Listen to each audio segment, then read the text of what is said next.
Recording right away.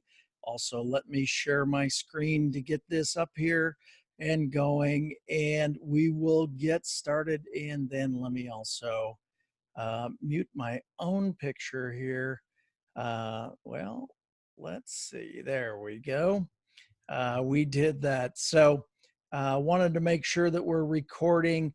If we have any comments along the way, please put them in the chat box. I'll get to them as quickly as possible. Again, looking for a great webinar here on Growing Grateful. So I just want to welcome everyone. If we have not met, my name is Scott Schilling. And those who do know me, you know that I absolutely love supporting people who are motivated to improve their health, their happiness, their wellness.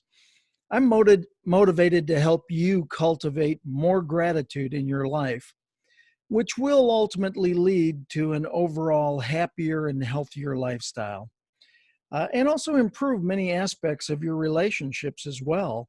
Today, we'll explore exactly how this is possible. We'll look at the science behind gratitude. A couple weeks ago, we did the science behind happiness. Well, some very similar things.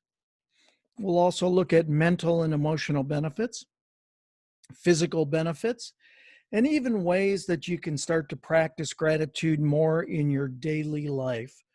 We're going to really kind of cover it all tonight.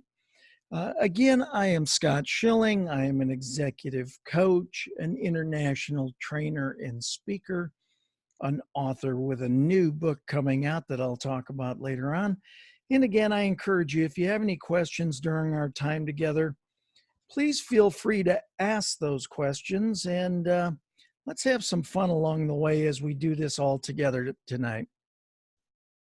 This might seem like a bit of a dumb question given the fact that we're here to talk about gratitude, but it's a relatively easy concept to misconstrue. The Oxford English Dictionary defines gratitude as the quality of being thankful, readiness to show appreciation for, and to return kindness. Pretty straightforward, right? Yeah, it is. You know, the only place where confusion arises and when we develop contrasting understanding of what deserves or requires our gratitude. The ability to express gratitude freely is something a significantly high level of people struggle with, actually. And it's the unfortunate consequences of muddled belief systems. The lack of personal expression have led to gratitude sinking further down the list on relationship priorities. Now, I can tell you it's pretty darn important. With influencing factors including culture and upbringing, these are maybe our conditioned beliefs, our life experiences, and even our core values.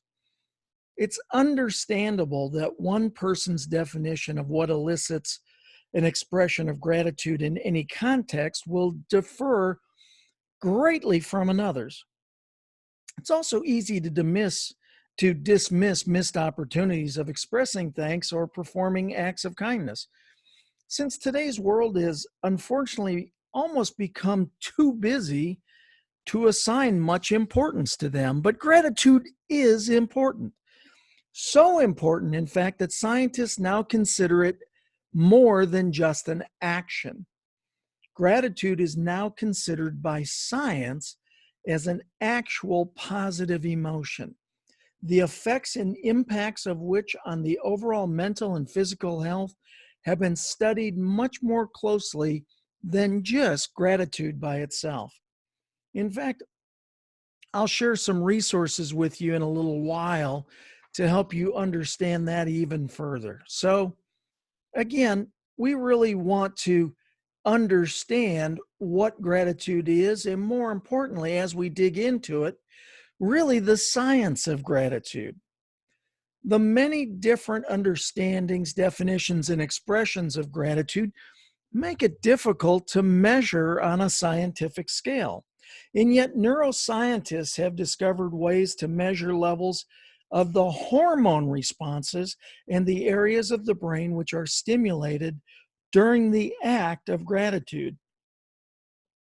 This has allowed for a closer look at the psychological and emotional benefits of practicing gratitude, something which before may have seemed, kind of intangible.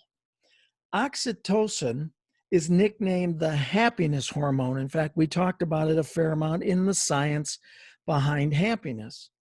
And because of its association released during these sensations of happiness or intense satisfaction, it's produced by the hypothalamus and secreted in the pituitary gland. It also plays a crucial role in childbirth process and helps with male reproduction. Completing an act of gratitude is just one of the more casual ways this is released. Another great thing to note about oxytocin is that it directly counteracts the fight or flight hormone, directly affecting and reducing stress levels. Oxytocin's a good egg. We really want more of it. The very nature of neuroresponses in the brain means that it's through repetition and familiarity that patterns associated with gratitude and oxytocin release become strengthened, forging lasting pathways for its transmission. As such, this enables us to have more reliable baseline supplies of oxytocin, or any behaviorally associated hormone for that matter. Over time, this causes a gradual increase in overall contentment and happiness. Consider it more than just an action. Another feel-good chemical which the brain releases during acts of gratitude is dopamine. Again, we talked about it in the science behind happiness a couple of weeks ago. Dopamine turns your brain's learning centers on and allows us to feel more energized, motivated, and content with our present situation. This in turn leads to heightened levels of concentration, which causes higher levels of productivity and thus increases overall work-related success and happiness. Are you starting to see how this is all interlinked? It's exactly why I've done these webinars back to back to back. Our energy levels are directly linked to the amount and quality of sleep we get. So the impact of gratitude on sleep quality should also be analyzed more closely. A recent study found that in the moments before falling asleep, grateful people are less likely to think of negative or worrying thoughts and more likely to think of positive thoughts. The impact this has on our overall quality and duration of sleep and the subsequent energy levels the following days are significant, as negative thoughts are linked to disrupted sleep, dreams, and even lowered physical functioning because of cortisol production during sleep time. Dopamine is also considered the most important chemical reaction in the body when it comes to initiating action. That means increases in dopamine levels occur when a surge of adrenaline makes you take action for the first time on a long-planned project. It's what makes you more likely to get up and do things. It's the brain saying, "Oh, do that again." It's also important to consider energy in terms of more than just how active we are on a daily basis. Everything we are doing is energy. We simply manipulate this depending upon what we want to achieve, where we are, how we want to interact with people. Gratitude maximizes pop that up. Gratitude maximizes the value of our energy, so it can often produce an uplifting effect. Considering how we spend and use our energy is important if we want to assess the ways to put it to better use expressing gratitude. quite frankly, and thanks. Where do you feel like you use most of your energy? When we talk about longevity, it's the boost of positive energy that might cause a small act of gratitude, caused by a small act of gratitude to multiply and transform into a more positive day. The study I'm talking about on positive psychology observed how high states of coherence associated with sustained states of gratitude caused by DNA strands to unwind and lengthen while fear, anxiety, frustration, and stress cause DNA to tighten and become shorter and switch off many of its codes. In the first case, the excess energy which is required to do the tightening and shortening of the strands is not being used on the outlets. So additional energy remains used and is available for a more general capacity.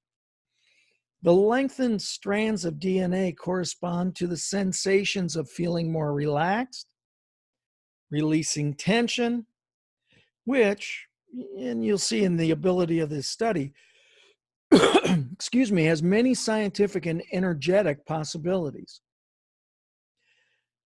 Penny Pierce asks in her book, Frequency, The Power of Personal Vibration, if your DNA could evolve beyond disease and aging as we know it because of these things. This is an assumption that gratitude can make us immortal. Now, wouldn't that be cool? And yet there are definitely some correspondence between lowered levels of disease and heightened energy levels, which gratitude causes, that could contribute to overall longevity. Similarly, I'll share some other impact on the exposure to our positive emotions, such as gratitude, during younger years also has on longevity. It's very detailed and thorough, and it actually proves the suggestion that gratitude increases the potential of leading a longer, healthier life. Now, that's pretty exciting. I don't care who you are. There are many benefits of utilizing gratitude as a means of therapeutic intervention for many common mental and emotional disorders. When consciously chosen above other less happiness-inducing habits, gratitude as a practice has extremely high levels of healing qualities that allow practitioners to engage those feelings of contentment, balance, and satisfaction in the moment. When done steadily over a period of time, this gratitude has been scientifically observed to positively impact these conditions. It also provides numerous other health benefits which boost recovery. Expressing gratitude for gifts, favors, or even just a person's presence can help increase attachment and encourage closeness. People who do not express gratitude, conversely, are sometimes resented by others, causing a downward spiral of negative and harmful emotions. The practice of selflessness, whether by nature or by intent, to stop ruminating thought patterns that coincide with the likes of depression and anxiety. Ultimately, this has the effect of taking the person from their preoccupied thoughts and their head stuff into their physical body and the immediacy of their reality. Have you ever had any experiences like this? If you have, just go ahead and put them in the notes section. That would be awesome. Please share. One really interesting thing about gratitude is that it doesn't just affect our immediate reality. It also has the capacity to impact our memories and past experiences. This is not to say that gratitude can change the past, but rather it has the capacity to change our perception of the past. Think about how valuable that is. Remember something in a resentful manner, you conjure up the feelings of hurt, anger, and can often slip into a mode of playing the victim or whatever the situation was, even if it may not have been specifically intended for you. By shifting your perception to understand the same situation with a different viewpoint, one of gratitude for the experience of those feelings, those emotions, or those life lessons, we can automatically make peace with the issue and successfully use our own newly gratified memories to move forward from a place of knowledge and learning. Inevitably, this newly found acceptance and acknowledgement, whatever situation, makes it easier to let go, and by doing so, we can improve our levels of happiness. This hugely insightful study is going to be available in the links that I share with you later. Another major area of study involved in the benefits of gratitude surrounds with the impact it has on our relationships with others. This is not limited to romantic relationships, and yet scientists have also coined the term Losada ratio to measure the ratio of positive expressions, things like encouragement and appreciation, to the number of negative expressions. That's disapproval, sarcasm, or cynicism in a married partner situation. When the study was completed, it was found that the more satisfied and longer lasting marriages were those that had a positivity ratio of 5.1, 5 positive expressions to each negative. This shows clearly the impact of reoccurring positive affirmations and acts of genuine gratitude and the effects that they can have on a romantic relationship. In general relationships, both positive and negative social bonding, which occurs through most everyday interactions, also has the capacity to improve our happiness and overall level of contentment. Again, this has to do with our levels of oxytocin. Perceived partner responsiveness underlies rational intimacy and is associated with feeling understood, accepted, and cared for. As Reese and Clark assess in their 2004 study on human intimacy, it is an important situational trigger for feeling gratitude upon receipt of a benefit, which is in turn generally elicits a response from the receiving partner to reciprocate similarly. In similar terms, it just means that the recipient of gratitude is more stimulant to give gratitude as a result of being the receiver and receiving the feeling of more value and appreciation. I mean, fascinating how we can serve ourselves and serve others with this. Emotional intelligence is hugely important when establishing positive, healthy relationships, both for oneself and for others. Emotional intelligence is the capacity to be aware of, control, and express one's emotions, and also be able to handle relationships in an empathetic and conscious way. When it comes to gratitude, emotional intelligence is key as it helps us benefit from the introduction of gratitude or some other emotion. Like a child being bluntly honest about some aspect of the parent's private life in front of friends, he is not emotionally aware enough to realize the feeling of embarrassment this might cause.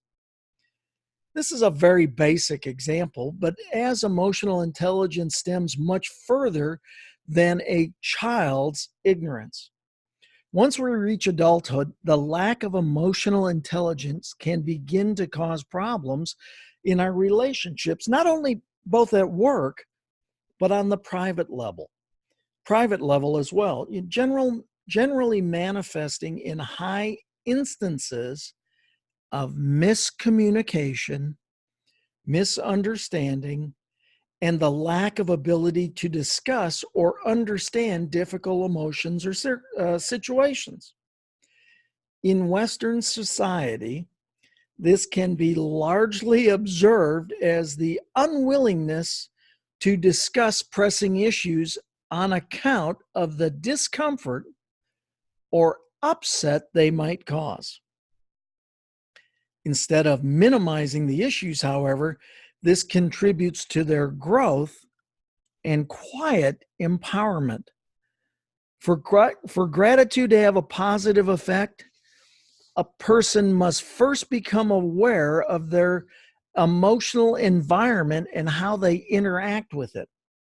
Having a baseline understanding of why and how feelings arise when they do, what habits have been learned or cultivated as a reaction to this, or as a means of dealing with them, and knowing where change needs to or doesn't need to take place, that's all emotional intelligence. The good news is that it has been proven that increasing gratitude can contribute to overall heightened emotional intelligence, as it calls into question the baseline awareness of emotions and how they impact any given situation. For instance, asking, "Am I grateful or am I ungrateful?" opens up the inner emotional dialogue, causing us to pose and assess our feelings honestly before acting and expressing. It's a funny interaction when someone thanks you for hard work, thoughtfulness, or effort. You feel good because you feel your energy has been valued. They feel good because they have received help and or guidance in a certain area. They have also honestly expressed gratitude for something which has assisted them or enabled a level of comfort or happiness to be reached which previously wasn't there, and have thankfully accepted it. It's a double-sided coin. Everyone benefits. This is part of why gratitude is so effective. Self-esteem, happiness, and confidence are boosted, and in the majority of cases, there is a more positive internal emotional environment created for all involved. In terms of those who suffer from low self-esteem, gratitude can directly combat this and cause higher levels of satisfaction and self-belief, where before the individual may have been spiraling into some dangerous self-loathing circle, frequently associated with the various mental health issues. It also makes us directly focus on the positive rather than the negative. By expressing gratitude for fortunate or positive elements of life, the focus has shifted from the negative, mentally damaging aspects which contribute to rumination and mental illness. Makes us aware of that emotional environment again. In a study of adolescence and how gratitude influences certain variables in relation to depression, suicidal ideation, and overall low self-esteem, I've got more information, which takes a little more lighthearted approach discussing how to use gratitude to make you feel better about yourself. These references are awesome, gang. I'll make them available to you at the end of our event here. We can all appreciate a good night's rest, but did you know that cultivating more gratitude throughout the rest of the day actually adds to your ability to maintain levels of deep sleep for longer? By accessing the positive side of our life, our daily experiences before we settle down to sleep, we are automatically inviting more settled sleep and satisfactory ability to access and maintain deeper levels of sleep. Another study, which I'll give you the links to, found that gratitude is uniquely related to total sleep quality, subjective sleep quality, sleep latency, sleep duration, and daytime dysfunction. In fact, the study states pre-sleep cognitions mediate the relationship between trait gratitude and sleep quality. When falling asleep, grateful people are less likely to think negative and worrying thoughts, and more likely to think positive thoughts. This means that the way we spend our final waking moments before bedtime, or in a mental or physical capacity, have a considerable effect on the quality of sleep we receive. Pre-sleep cognitions and gratitude are just some of the positive traits assessed by instigators of the additional studies that I'm quoting here. More broadly examined is the general positive thoughts on sleep. Obviously, we need that sleep to be refreshed. It's absolutely critical. Have you ever felt overwhelmed at the prospect of plans changing at the last minute? Even if it's the slightest little adjustment to your schedule, it can sometimes be easy to lose tempers and let frustration win the emotional battles that go along with new situations. Along with emotional resilience and awareness, gratitude also allows you to cultivate the ability to adapt to changing and challenging situations when they arise. I actually talk quite a bit about this in my new book. By learning to cultivate an attitude of gratitude to life and the world in general, we can slowly start to become more aware of the pleasures and positive sides to almost all situations. It might sound like you're coming across an overly passive, but it's definitely favorable to getting stressed when plans change. Gratitude isn't just blind positivity. It's narrowing down on what you're grateful for at any given moment, and you really get to extract the beauty in the surroundings and the circumstances, no matter how small or irrelevant it may seem. As Ian Lawton states in his blog, adaptability is the key to change. Gratitude is the key to adaptability because you see the gift every time and every place. As change is one of the most constant things that we all deal with in life, I'm sure many of you will resonate with this. So, what circumstances have you had to adjust to uh, profess your gratitude in all this? However irritating you might find the phrase, attitude is everything, it is so important if you're determined to cultivate more positive emotions and experiences in your life.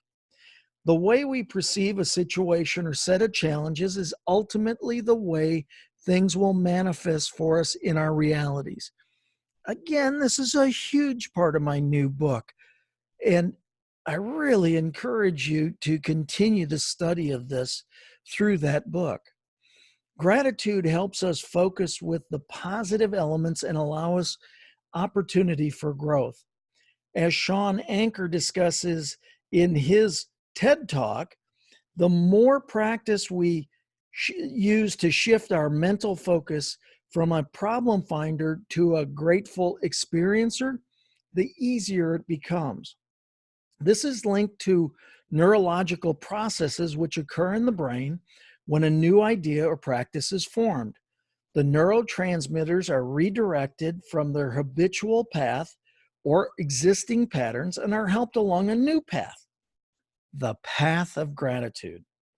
The more we do this, the more familiar they become with the new path, and so the easier it is and becomes instinctual to go that way instead of returning down the damaged paths practiced before. In terms of productivity, the ability to repattern our thought processes is so important to the concentration and productivity levels, as it allows us to ensure that we are in the right frame of mind in which to carry out certain tasks. These are also linked to the emotional intelligence as to redirect the thoughts and emotions. We must first be aware of them and then acknowledge their impact on our work. It's only then that positive changes can be implemented and carried out. I recommend watching Sean Anker's talk, a Harvard graduate who now manages Feel Good Inc., speaks publicly on positive psychology, shares his thoughts about rewiring our brains. Again, I will give you the link to that TED Talk and resources if you would like it. Suppressing or neglecting to acknowledge emotions is a damaging habit to fall into, and that includes gratitude. The act of suppressing feelings and emotions automatically belittles their existence and forces us to function on a lower level of overall awareness. As the honest and authentic emotions get silenced and ignored, whether directly or indirectly, this will impact the quality of your relationships and overall happiness. If it occurs over time, the suppressed or neglected emotions will find other ways of manifesting themselves in your life. This can happen in a variety of extremely creative and crafty ways.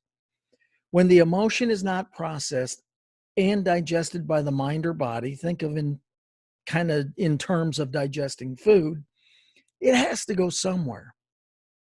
It may not immediately present itself in the form of one obvious emotion or another, but gradually over time, suppressed feelings will find a way into your life. An example of this would be a father with a serious case of past trauma in his life who hasn't dealt with it or accepted it.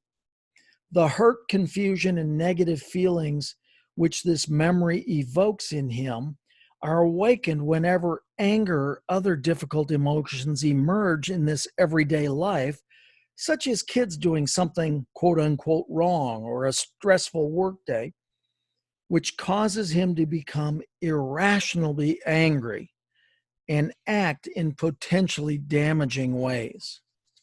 There are ways to help stuck energy generated by suppressed emotions move again. Things like getting active, moving your body, journaling, talking to someone close to you.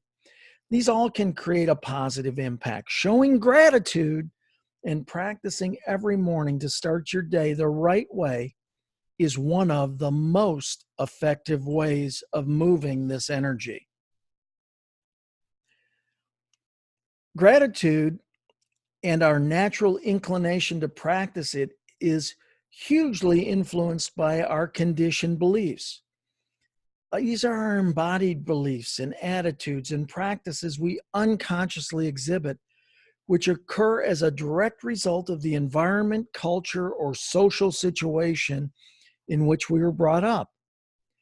Any norms which are associated directly with a social group, such as a family, your peers, your school environment, or another form of formal or informal education, are usually the most impactful on young children. Given that between the ages of 0 to 6 years old is when the child's ability to absorb and digest information and experience their surroundings is at its highest, it follows that the environment we're exposed to in this critical stage of our development will have an impact on our core values and belief system. Enter gratitude. If, for example, a child raised in a wealthy family was not brought up not needing to say please and thank you for any casual interactions at home, it's more likely that he or she will have issues expressing and understanding gratitude as they get older. Whereas a child brought up in a society where giving thanks and gratitude are cultural norms, or even practice religiously will more likely feel at ease with expressing themselves in this way, and as such may cultivate stronger, lasting relationships.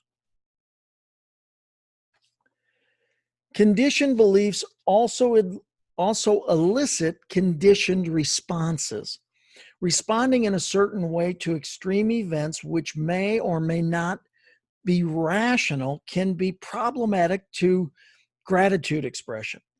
Over time, as the conditioned person becomes slowly more self aware and it gains the ability to differentiate between his or her patterns and the realities of how best to act or react in certain situations, it slowly becomes easier to rectify any irrational beliefs. Gratitude is one of the easiest places to start. Again, another beautiful study with some great information for you here. What we've discussed about gratitude thus far suggests that yes, gratitude can be cultivated and introduced into our lives in its absence. But wouldn't it be easier if it was taught to our kids and we taught the value of it from the beginning? Gratitude is associated with a higher level of happiness and peace in kids, while also contributing largely to overall positive youth development. This directly corresponds to positive familiar relationships and greater understandings of peer groups. And it's not difficult to see the potential benefits this could have on society as a whole. Introducing kids to practicing gratitude from a young age will help cultivate future generations of more self-aware adults with the ability to create and maintain stronger, more fulfilling relationships. Various kinds of gratitude practices also impact different areas of youth development, such as moral gratitude and life orientation gratitude, as discussed in the Kindler study. The potential for young people in particular to use gratitude as a means of contributing to society and instigating higher levels of positivity and motivation among peer groups is astounding. Using social integration as a measure alongside gratitude, another study below found that being grateful goes beyond young people simply having good manners. It is a deeply ingrained means of communication, an expression which benefits the individual as well as society as a whole. I'll be going over some ways to practice gratitudes with your kids in the next few posts.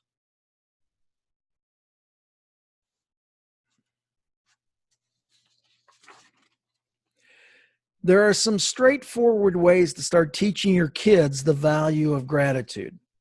First, it's important to remember that children learn by example.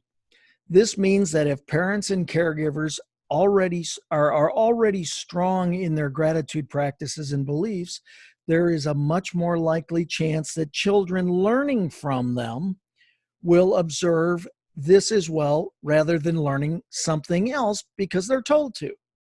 Generating an attitude of giving can be done by such simple acts as writing thank you notes to relatives on receiving gifts, as well as thanking your child regularly for completing their chores or everyday tasks. This in turn makes it more likely that they will complete these tasks again without being asked. And as such, it cultivates an overall healthier home environment and parent-child relationship. That is worth your attendance here alone if you're a parent. Another simple action which is taken is to openly thank friends and family in the presence of your child, and then afterward explain why you did it. Again, this is more effective than merely telling a child to thank someone or give them a hug and a kiss. Children want to know why these things are required of them. So make sure you can do this before instructing it. The same goes for other gratitude practices. Make sure you explain and give the reason why it's so important. It will all make a difference. Again, more studies are available to you as we go along, and I give you the resources later on. As the Yale Center for Emotional Intelligence suggests, gratitude shouldn't merely be a passing thought or observation, but rather a regular practice much like yoga or meditation. There are many ways you can practice. These methods will vary depending upon your lifestyle factors and environment. Perhaps the most effective and accessible way to start a gratitude practice is to simply begin keeping a gratitude journal. Write down your beliefs and thoughts, and this has a way of cementing them like nothing else does. And by giving your thoughts and those emotions the time to fully manifest and process their way through your mind and body, we are fully allowing them to exist in the present moment, and as such, we are more likely to be accepting of them. Solidifying beliefs and teasing out truths and meaning behind them starts from a place of certainty. You can write and begin to track these in a daily journal and gratitude practice. I highly suggest this. It's amazing what it can do for you. For anybody wondering how to start the journaling practice, it's fairly straightforward. Get a journal, get a pen, open it up, write down your gratitudes. 10 minutes a day out of a hectic schedule can change the way you view a hectic schedule entirely. Giving your emotions and thought priority for just a few minutes is so important, not just for the gratitude practices, but for your mental health as well. You'll be amazed by this. There are numerous expressions of 30-day challenge, gratitude challenges, different things, as we've come to understand it today, mostly surrounding fitness and nutritional plans or some kind of perceived physical health. Well, why not do a 30-day challenge for journaling to see if you can improve your mental fitness? It's a difficult process to envision, but once you start, it can really take effect quite quickly.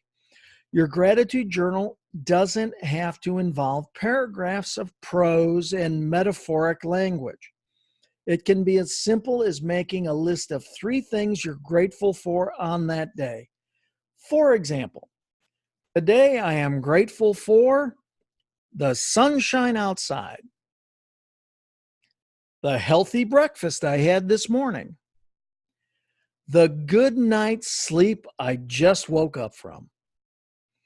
Doing the same thing each evening before bedtime, it can be effective, and kind of reflect on the happenings of the day and include these as well for an entry. For example, today I am grateful for a coworker's compliment. My bus was on time. An hour of reading my favorite book before bed. I wonder if that was my new book. I hope so. I'd be thankful and grateful for that.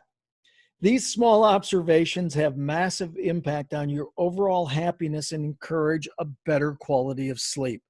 So again, it's not hard to do this once you start. Voicing your gratitude isn't quite as straightforward as acknowledging it.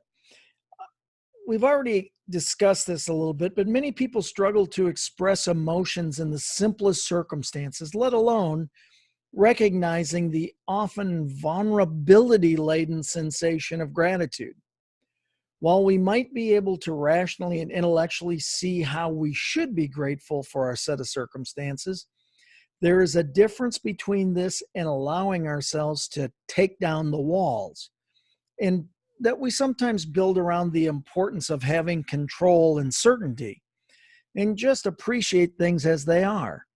This means appreciating where we are without constantly striving to plan or think or or prepare for the next task, the next thing that we have to change, or worse, even comparing something to it.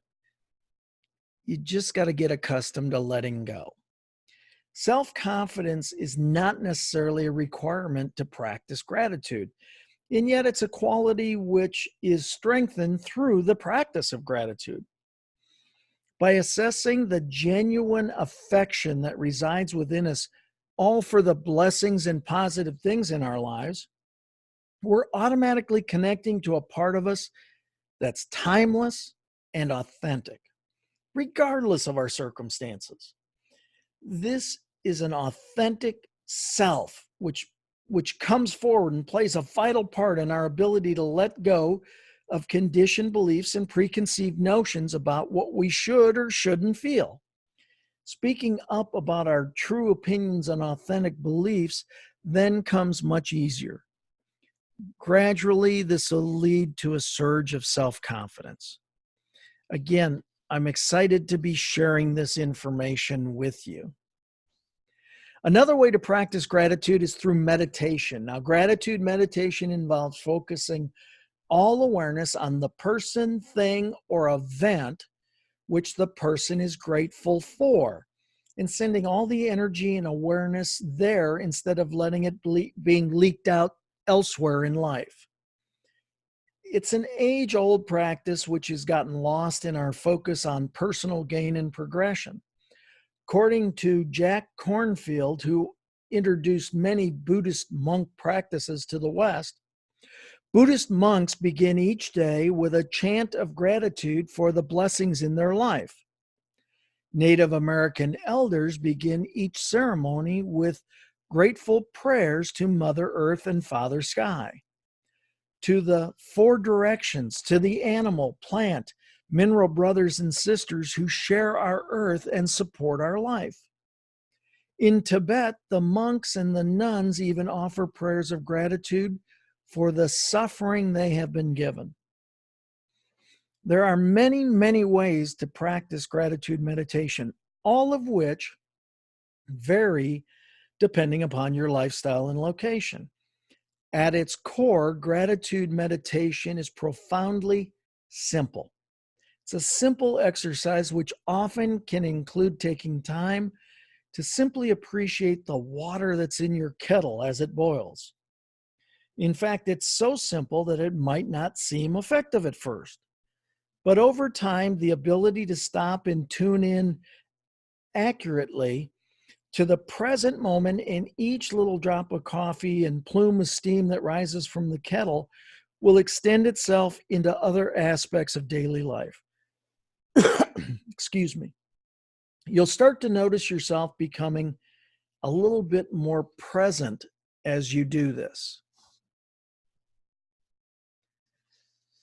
Try one of these the next time you're feeling anxious or stressed or maybe uneasy, and let me know what you think. The Chopra Center has some great audio meditations you can listen to online at any time. On your way to work, in bed, or even on an evening stroll, it doesn't matter. The point is, tune in to both the recording and yourself to honestly assess how and why the meditation is effective for you. This is chopra.com/articles/guided-meditations as an example. Again, I'll be sharing these resources with you to ensure that you receive this information so you can make these changes in your own life.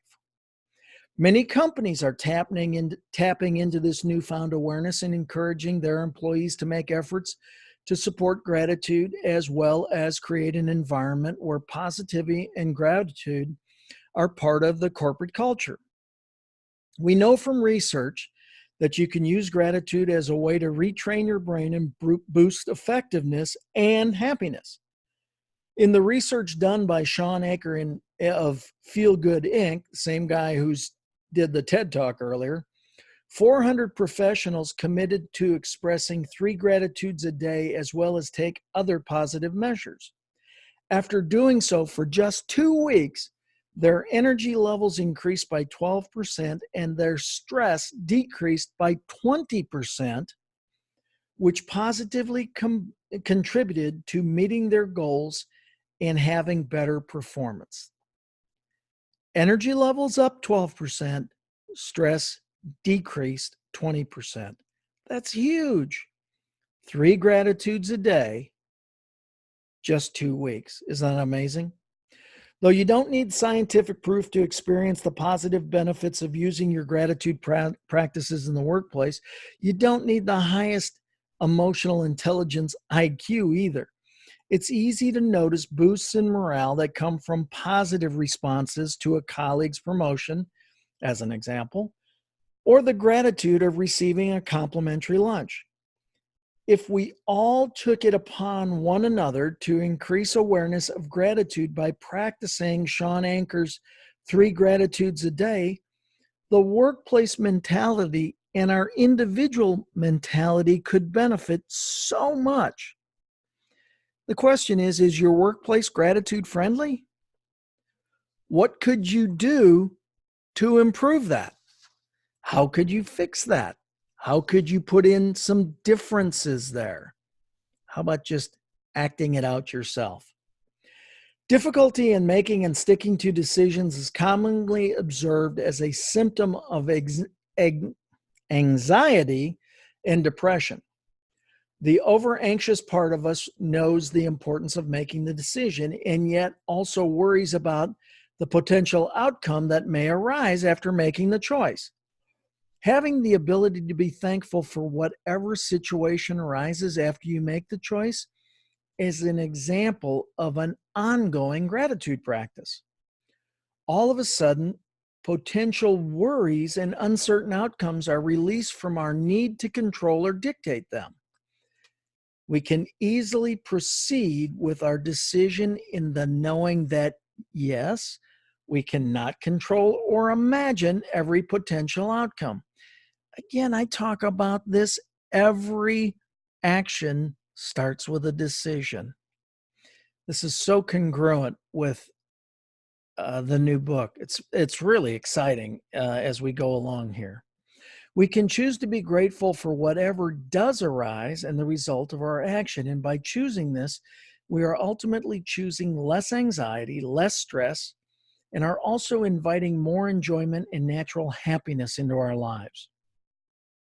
Forbes carried out a study on workers to ascertain their ability to make decisions in difficult and testing environments. The results saw that the majority of workers who followed the gratitude plan noticed increased levels of patience, meaning they were more likely to pause before decision making and, as such, make clearer, more informed, thought out choices. That's huge.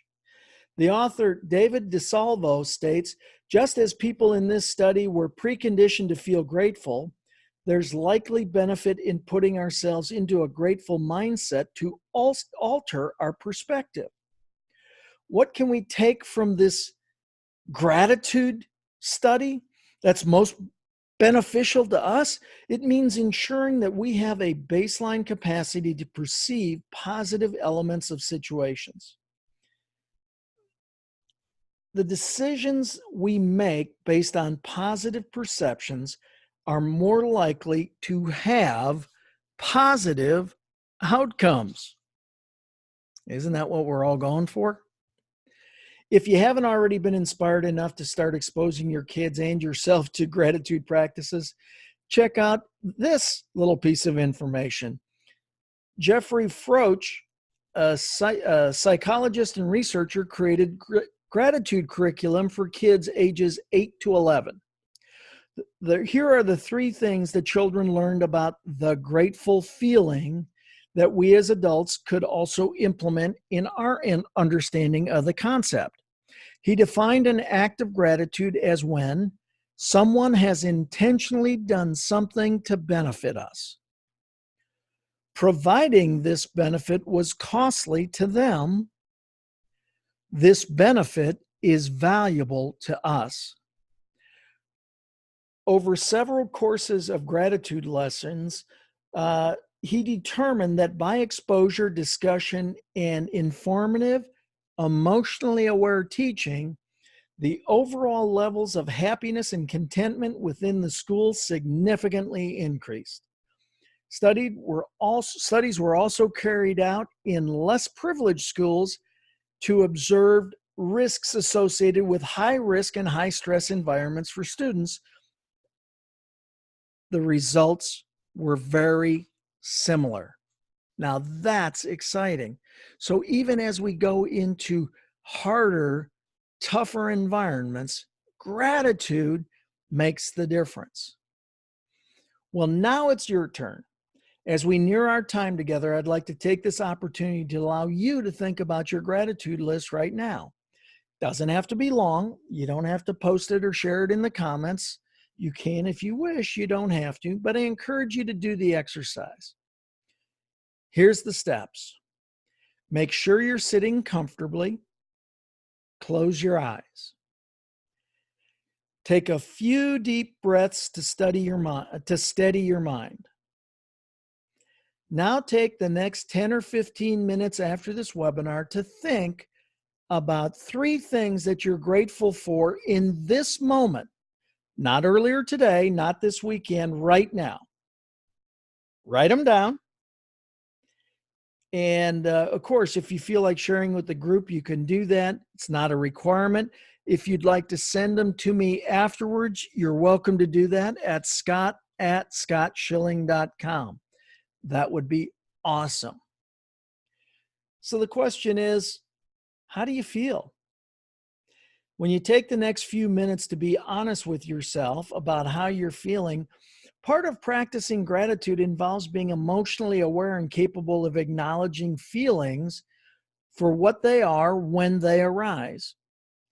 In this way, we become more capable of cultivating states of ease and calm because we are more attuned to the initial stages or sensations which might not be so calm or easy. It's all about awareness. Quick question. Did you notice any shifts in your mindset from practicing gratitude? Part of the reason I love sharing this topic is because gratitude really is a gift that keeps on giving.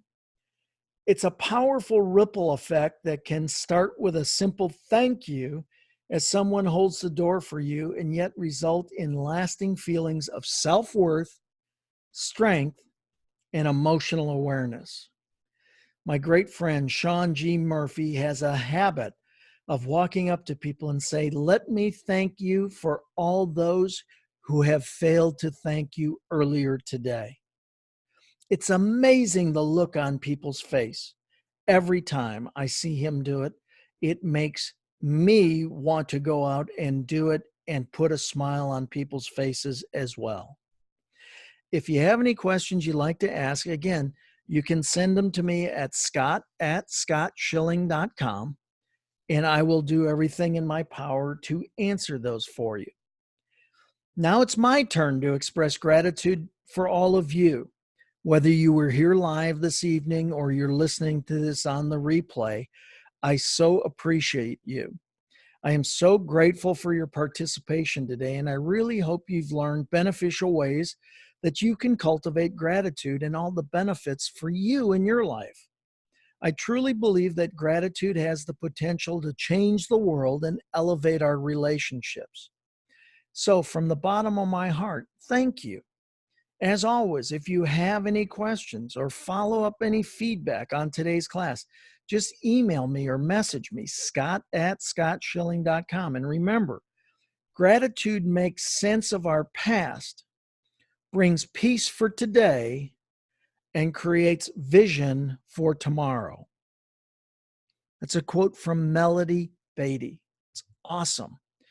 Now, again, I said that I would share the resources. Obviously, there was a significant amount of study and effort that went into this event to make sure that you had all the resources.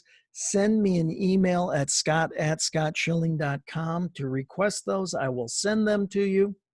One thing that I would like to request is that you share hope for the holidays. This is my new book, That Sucks, What Now? real world solutions for getting through what you're going through.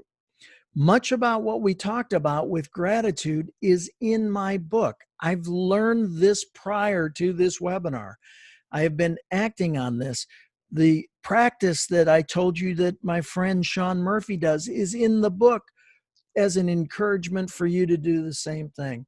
My encouragement is for you to go to tswnbook.com and read the endorsements and read the information about the book. This is truly designed to serve you and, more importantly, those who depend on you. And I truly hope that you share this hope for the holidays with some other folks. I just want to say thank you again. It's an honor to do these webinars. They are every Tuesday evening at 7 p.m. Central Standard Time. Now, I will take the next couple weeks off as we have some holiday eves in between, but we're going to come out in January talking about financial planning for the new year. We're going to get you really set to go with an absolutely phenomenal webinar the first Tuesday in January, 7 p.m. Central Time. Please share this information. I thank you for being here, whether that be live or by the recorded replay. And until next time, God bless. Look forward to talking to you then.